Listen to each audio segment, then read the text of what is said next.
Are we And we live? are live. What's up, guys? This is Lance, aka Phenom and Hitman 2 here for a SmackDown 1000 live review, as long as YouTube cooperates here. It's 10:42 p.m. here on the East Coast, and we're hoping that there's at least one person out there watching. Uh, Here with me to help review the show, I have none other than Matt. We also call him Ace sometimes. His channel is The Main Event. Go and check that out. Probably put a link down in the description box. Ace, you have anything to say? Woo, woo, woo. Okay, moving on. We'll talk about the first thing that kicked off the show, SmackDown 1000. You have your pretty typical video package just showing some of the historic moments through SmackDown 1000. But we kick off the show with the second episode ever of Truth TV. Stephanie is the first guest on the show, shortly followed by her brother, Shane McMahon, the commissioner of SmackDown. They kind of bicker for a little bit, argue about which show is better. Stephanie says Raw is better. Shane says SmackDown is the A show. They are soon to be interrupted by their father, Mr. McMahon, and basically this whole segment ends in Vince calling for a dance break. Comments, Ace? Oh, yeah, that was my piss break. Yeah, anyway. Yeah. So, I thought the kickoff to the show was a little bit boring, but I thought it was a little bit comical. But I thought it was Okay. Go ahead.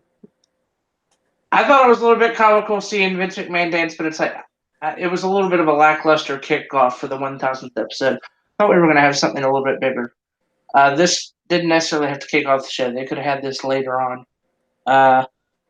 Going in, our first match of the night, we had AJ Styles and Daniel Bryan versus the Usos. I thought the match was pretty solid. There was a cool spot where AJ locks in the calf crusher and Bryan locks in the yes lock. They locked them in on both Usos at the same time. The match ends when Bryan accidentally hits AJ by mistake. He gets distracted, and the Usos win after hitting a double super kick. What do you think about that match, Ace? Well, at this point, I'm -1 out of 10 on the show, but other than that, yeah, it happened. It brought the show up from a -3, which is what the opening gave it. So, yeah. Were you at least happy to see your boy Daniel Bryan? No.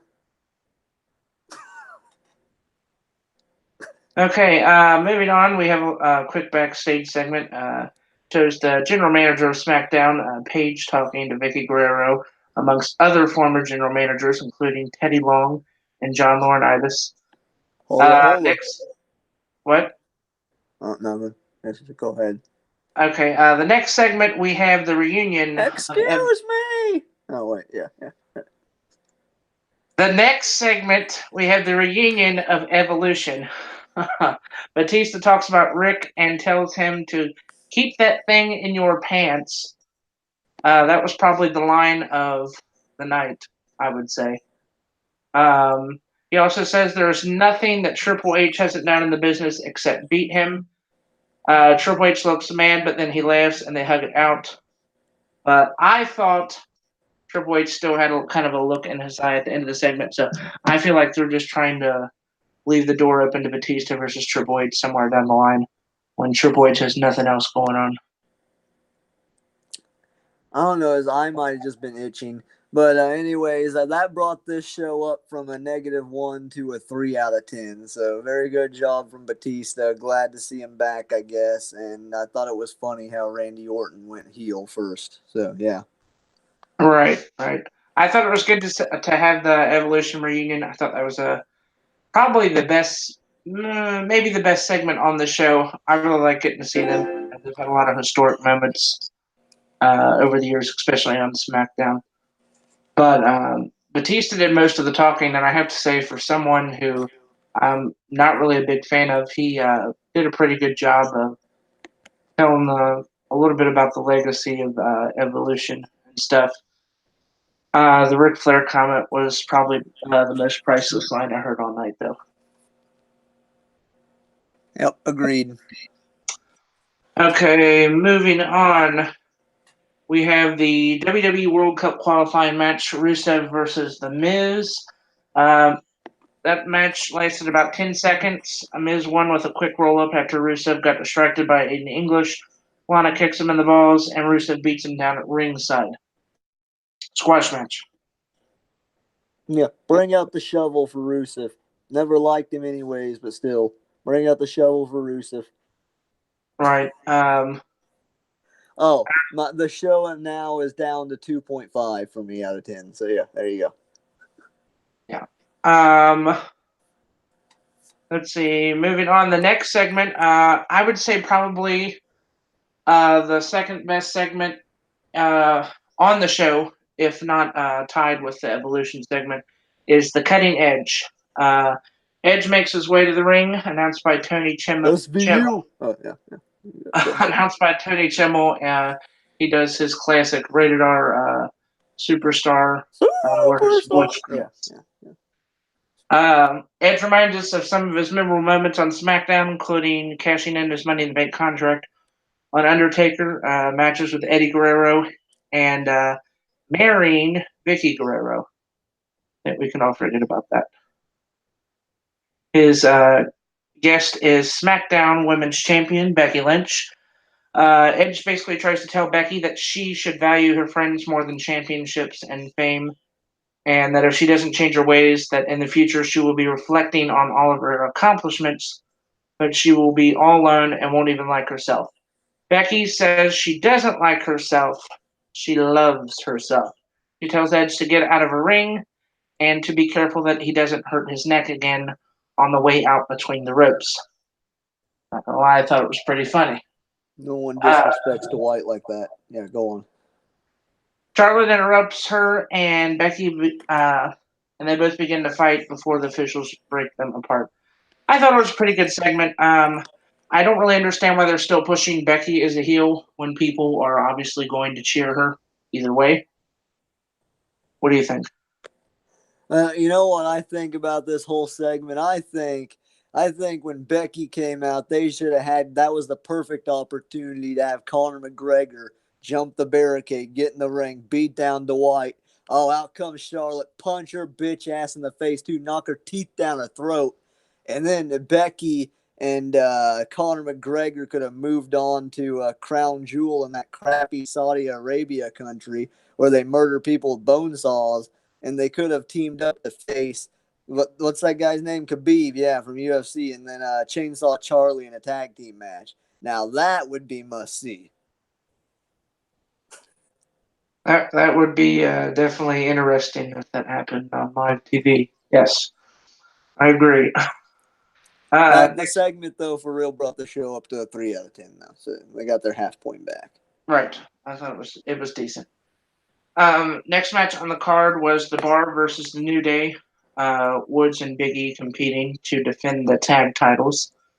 Booker T and Jerry Lawler are seated at the New Day announce table, surrounded by God damn, Garrett, videos. shut the fuck up! I'm not joining your goddamn party. I'm doing a review.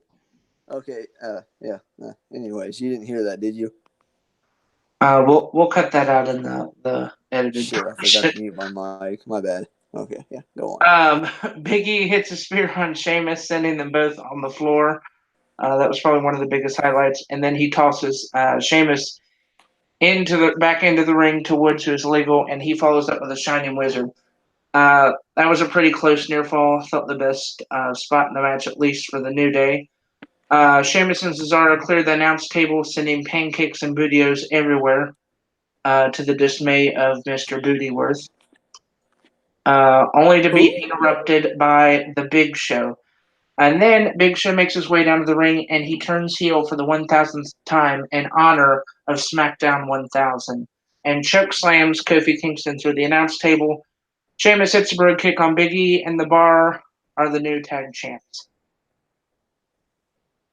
What kind of bar is it? Is it like a Kit Kat bar, a Snickers? Like what type of bar are they?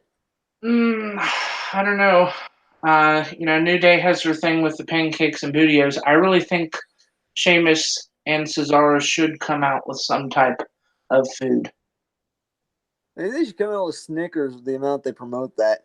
But nonetheless, it was a good match, mainly because of the ending. I didn't expect Big Show to help them win, and well, Fala, yeah, Sheamus won with a brogue kick. So I mean, I'm surprised Sheamus is still wrestling because wasn't he supposed to like have a career-ending injury here a while back? But Uh, nonetheless, that's what I heard. that brought the I'd say that brought the show back up to a 4. Yeah, I thought it was pretty decent. Um, After that, we have a pre-recorded segment by Cena that airs to commemorate SmackDown 1000. I have to say, I know, not that I'm complaining about it, but Cena's not around wrestling that much anymore.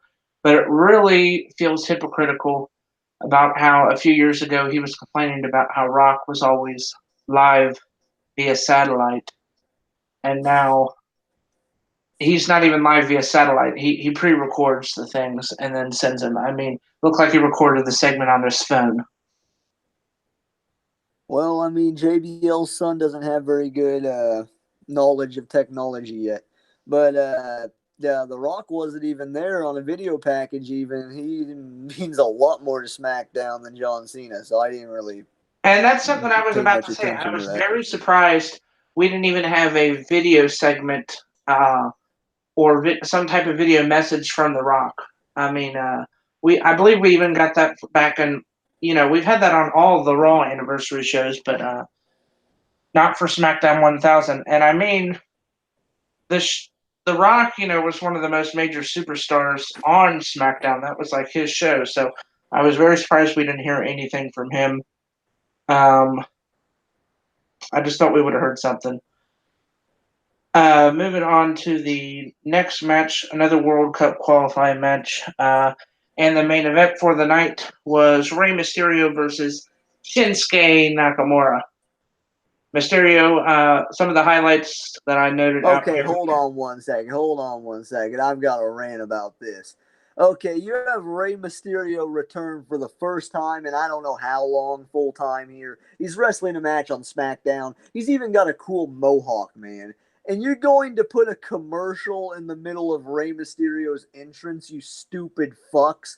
Who the hell's running the truck back there? Fuck you, Kevin Dunn, and fucking Road Dogg, and who the hell else is back there for putting a commercial in the middle of Rey Mysterio's return entrance. That is the most stupidest and most disrespectful thing they could have done.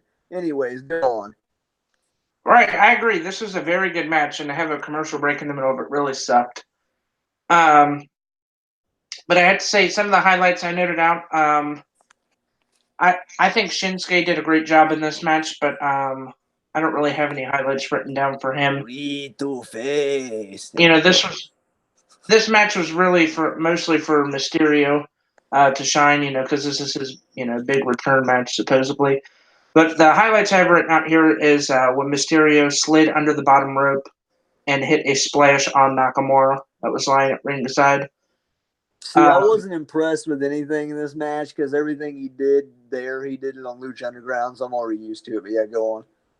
yeah, but remember, this is WWE. It's impressive. That's not something you see every day in WWE. Yeah, well, yeah, I'm gonna go on. Also, Mysterio hit a pretty good Hurricane Rana on Nakamura from the top rope.